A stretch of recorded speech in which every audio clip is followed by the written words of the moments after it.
नमस्कार दोस्तों, आज हमने कंडक्ट किया हमारे पावर पैक कोर्स का लेक्चर नंबर 8। लेक्चर 8 बहुत ही प्यारा लेक्चर है। Directive principles of state policy and fundamental duties, राज्य के नीति निदेशक या निर्देशक तत्व और मूल कर्तव्य। बहुत ही प्यारा लेक्चर है, इसके ऊपर आज हमने चर्चा की।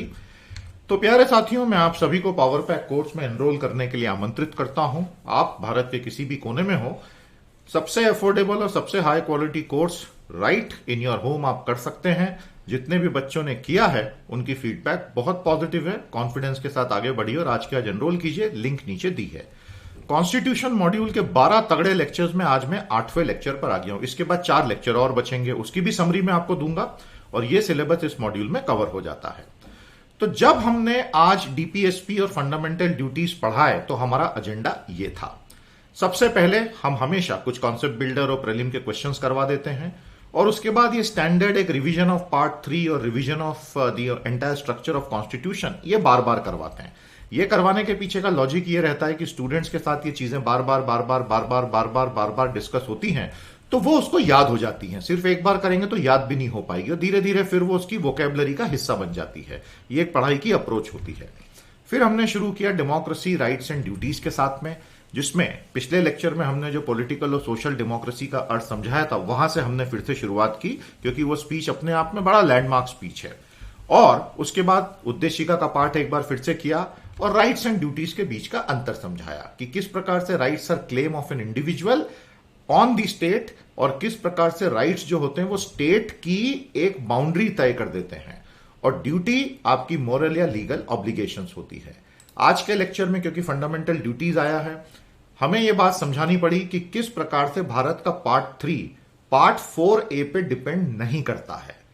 अगर आपने फंडामेंटल ड्यूटीज नहीं निभाई हैं, जो ऐसे भी नॉन एनफोर्सेबल और नॉन जस्टिसिएबल हैं, विधि बाध्य नहीं है, प्रवर्तनीय नहीं है, तो आपके फंडामेंटल राइट करटेल नहीं किए जा सकते हैं। हालांकि इसको लेके हाल फिलहाल में भारत के राजनेताओं ने काफी सारी बातें कही हैं कि जो लोग राइट्स मांगते हैं उनको पहले ड्यूटी। संविधान ये नहीं बोलता है। संविधान बोलता है कि फंडामेंटल राइट्स आपके इनवायोलेबल हैं। अगर आप हिंदुस्तान में नागरिक हो तो ये आपको मिल जाएंगे। उनमें से कुछ तो एलियंस को भी मिले हुए हैं। तो आप एलियन यानी वो ईटी वाले एलियन नहीं, इंसानी एलियन। तो 4A विल नॉट डिसाइड 3, ये एक महत्वपूर्ण कॉन्सेप्ट है जो समझाना पड़ता है। फंडामेंटल राइट, डीपीएसपीज और फंडामेंटल ड्यूटीज की बेसिक परिभाषा बहुत अच्छे से समझाई कि किस प्रकार नागरिक और राजनीतिक लोकतंत्र यानी सिविल और पॉलिटिकल डेमोक्रेसी राइट्स पे डिपेंड करते हैं, इकोनॉमिक और सोशल डेमोक्रेसी डीपीएसपी पे डिपेंड करती है। इसका पूरा एवोल्यूशन और सरदार स्वरण सिंह कमेटी और कैसे 42nd अमेंडमेंट से इंदिरा जी ने पूरे संविधान को बदलने की कोशिश की थी। उसके बाद हमने आयरलैंड के कॉन्स्टिट्यूशन को देखा कि किस प्रकार से वहां से उठाकर आयरलैंड के 45वें आर्टिकल से उठाकर हम लेकर भारत में डीपीएसपी आए और ये पूरा उसकी ड्राफ्टिंग का काम था, जो कि बेसिकली सब कमेटी थी। जेबी कृपलानी उसके चेयरपर्सन थे। अब इसमें क्या है, बहुत सारी बारीकियां रहती हैं। हमने प्रीलिम्स में और मेंस में ये देखा है कि कई बार बहुत बारीक चीजें भी पूछ ली जाती हैं। तो हम क्या करते हैं कि हमारे कोर्स की हर नई बैच के साथ बहुत सारी बारीकियों को प्रॉपरली और ऐड करते जाते हैं, ताकि जो सिंसियर स्टूडेंट है वो सब कंटेंट जब पढ़ता है तो उससे मिस कुछ नहीं होना चाहिए। तो जहां तक कंटेंट क्वालिटी वगैरह है, आपको एकदम रिफाइंड कंटेंट मिलता है। 42nd अमेंडमेंट की हमने बात की, किस प्रकार इंदिरा जी ने भारत के संविधान को ही पूरी तरह से लगभग बदल के रख दिया था और उनके खास व्यक्ति सरदार स्वरण सिंह, उनकी कमेटी की बनी अनुशंसाओं के आधार पर यह सब हुआ था। ये चित्र हमने लोगों को दिखाया और स्टूडेंट से पूछा कि ये चित्र कहां का है, ये कौन सा इवेंट था, वो बताइए। अगर आपको पता है तो कमेंट थ्रेड में बताइए। जो हमारा ये सारा 10-10 मिनट की समरी अटेंड कर रहे हैं, हम आपको बता दें, जब जब हमारा नया मॉड्यूल शुरू होगा उसका पहला लेक्चर हम फुल रिलीज करेंगे, बाकियों की हम 10 से 12 मिनट की समरी देते हैं। प्यारे साथियों, तो यहां पर आप देख रहे हैं कि ये 42वें संशोधन में क्या क्या परिवर्तन करने की बातें की, लेकिन उसके बाद भारत की सुप्रीम कोर्ट ने और आने वाली अगली सरकार जनता पार्टी ने इनमें से ज्यादातर को खत्म कर दिया। नेचर ऑफ डीपीएसपीज, अब डीपीएसपीज होते क्या हैं, ये चाहते क्या हैं और इन्हें हमने कंपलसरी क्यों नहीं किया, ये भी बहुत अच्छे से समझाना पड़ता है कि किस प्रकार से सरकार के पास उतने रिसोर्सेस इनिशियली 1950s में नहीं थे कि हम डीपीएसपीज को कंपलसरी कर देते। अगर कर देते तो वो एग्जीक्यूट ही नहीं हो पाते। तो directive principles of state policy और भारतीय न्याय शास्त्र को जोड़ के बताया गया।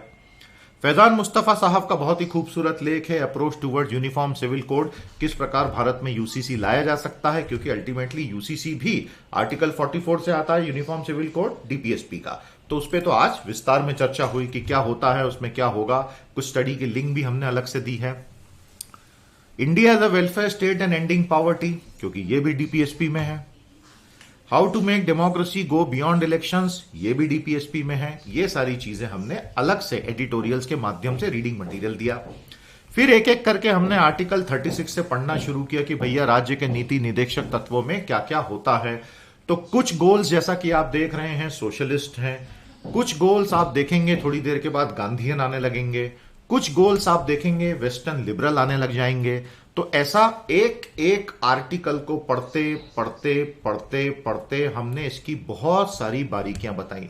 जैसे जब हम बोलते हैं कि भाई भारत के सभी लोगों को लिविंग वेज मिलना चाहिए, अब इसके ऊपर तो सुप्रीम कोर्ट ने भी काफी सारे जजमेंट दिए हुए हैं लिविंग वेज को लेके, लेकिन भारत में लिविंग वेज मिलते नहीं है। सबसे भयंकर कड़वी सच्चाई मई जून 2022 के एक सर्वे में निकल कर आई, जो बहुत भयावह सच्चाई है।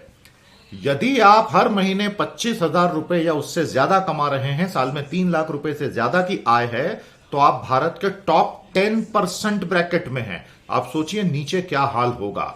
तो यह सत्य है भारत का, और इसलिए उस लाइट में DPSP, socialism, welfare state, living wages, participation of worker in industry, making sure that women and main get paid equally, making sure women have a high labour force, ये चीजें बहुत महत्वपूर्ण होती हैं। दुर्भाग्यवश आज के भारत के मेन स्ट्रीम डिस्कशन से ये चीजें गायब करवा दी गई हैं, इसलिए किसी को फर्क ही नहीं पड़ता है। उसी का नतीजा है कि विमेन्स लेबर फोर्स पार्टिसिपेशन आज हमारा सऊदी अरब से कम हो चुका है। ये कहीं चर्चा में ही नहीं आता है, 10 में से 9 लोगों को ये पता भी नहीं है। लेकिन इसका सोशल एम्पावरमेंट इंपैक्ट बहुत गजब का होता है, मतलब खतरनाक सेंस में। तो ये सारे जो करंट इनपुट्स होते हैं, ये मैं पैरेलल में बताते चलता हूं। तो कुछ इसमें से गांधीवादी हैं, कुछ जनरल हैं, कुछ वेस्टर्न लिबरल हैं। तो जैसे यूनिफॉर्म सिविल कोड है, वो पश्चिम का एक उदारवादी एक सोच होती है। फिर इसकी पूरी लिस्टिंग और उसके बाद categorization, socialist, Gandhian, western liberal. तो ऐसा करके डीपीएसपी को बहुत बारीकी से हमने बताया ताकि वो याद रहे। पैरेलल में प्रीलिम्स के क्वेश्चन में करवाते ही रहता हूं।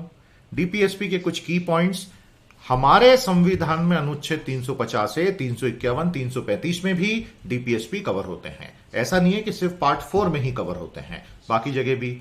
और क्यों डीपीएसपी से संबंध में आगे और अमेंडमेंट्स आए और कुछ कानून हम जोड़ते चले गए। वेलफेयर स्टेट का मतलब क्या होता है, एजुकेशन और डीपीएसपी और कॉन्स्टिट्यूशन कैसे आया, state, nation, country, government, party leader का अंतर जो हमने लेक्चर 1 में भी बताया था। और उसके बाद सबसे महत्वपूर्ण स्लाइड, वेलफेयर स्टेट भारत बनने निकला था, 91 के बाद neo liberal free market state पूरी तरह से बन चुका है। तो हम 2 एक्सट्रीम्स का पूरा एक्सपीरियंस ले चुके हैं। पश्चिम में, खासतौर पर यूरोप के स्कैंडिनेवियाई देशों में वेलफेयर कैपिटलिज्म होता है, ये हमारे यहां है ही नहीं। हमारे यहां पहले वेलफेयर स्टेट बनाने की कोशिश थी, 91 के बाद हमने सब छोड़ दिया, हम नव उदार मुक्त बाजार राज पर आ गए, एवरीवन फॉर हिमसेल्फ, और बीच में वेलफेयर कैपिटलिज्म। अब इसके ऊपर एक अच्छा काउंटर क्वेश्चन आ सकता है कि एवरीवन फॉर हिमसेल्फ कैसे? प्रधानमंत्री गरीब अन्य कल्याण योजना में तो 80 करोड़ को मुफ्त भोजन दिया जा रहा है। यह बहुत सोचने वाली बात है कि 80 करोड़ को मुफ्त भोजन देने की नौबत आ गई है। ऐसा क्यों हुआ?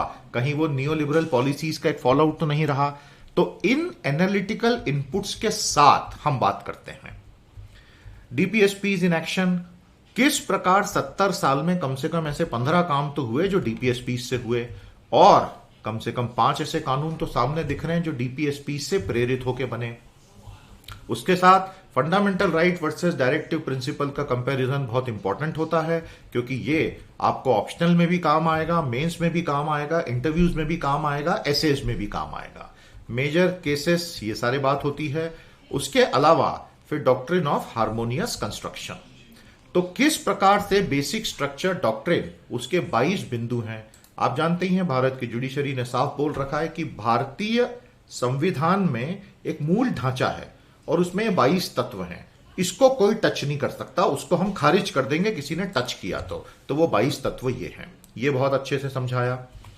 यूनिफॉर्म सिविल कोड से संबंध में होता क्या है, भारत में अभी तक क्यों नहीं आया है, हर किसी का अलग अलग क्यों है, और साथ में एक वेब लिंक भी हमने दी कि किस प्रकार आप इस पे जाके सबके सेपरेट पर्सनल लॉस पढ़ सकते हैं। फिर हमने justice Balbir Singh Chauhan chairman law commission का पूरा इंटरव्यू डिस्कस किया। Case law, Shah Bano case, Sarla Mudgal case, John Vallamattam case, Geeta Hariharan case, इस पे बात की। यूसीसी बनाने की बहुत सारी दिक्कतें, क्योंकि भारत के बहुत सारे छोटे छोटे छोटे छोटे शेड्यूल ट्राइब ग्रुप्स हैं जिनकी अपनी अलग प्रथाएं हैं, और यूसीसी में बेसिकली देखिए 5 बड़ी चीजें कवर हो जाती हैं। इनफैक्ट 6 चीजें: marriage, divorce, maintenance, inheritance, succession of property and adoption, विवाह, तलाक, भरण पोषण, उत्तराधिकार, संपत्ति उत्तराधिकार, गोद लेने जैसा क्षेत्र। तो ये बहुत ही ज्यादा पर्सनल चीजें हैं। तो भारत में बहुत सारे कोर्स चल रहे हैं एक साथ, उन सबका कोडिफिकेशन भी नहीं हुआ है अभी तक। पहले वो करना होगा, फिर यूनिफॉर्म निकलेगा, नहीं तो फिर वो लोग रोज कोर्ट में जाके खड़े हो जाएंगे। तो ये इतना सीधा नहीं है कि आपने डंडा मारा और सब हो जाएगा, उसकी तैयारी करनी पड़ेगी। ये लॉ कमीशन के चेयरमैन बलबीर सिंह चौहान साहब ने बहुत अच्छे से रैशनली समझाया हुआ है, वो सब हमने यहां पे देखा।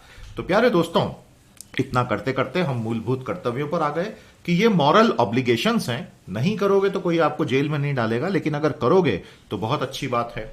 क्योंकि जिस प्रकार डायरेक्टिव प्रिंसिपल स्टेट के लिए आदर्श हैं, फंडामेंटल ड्यूटीज आपके और मेरे लिए आदर्श हैं।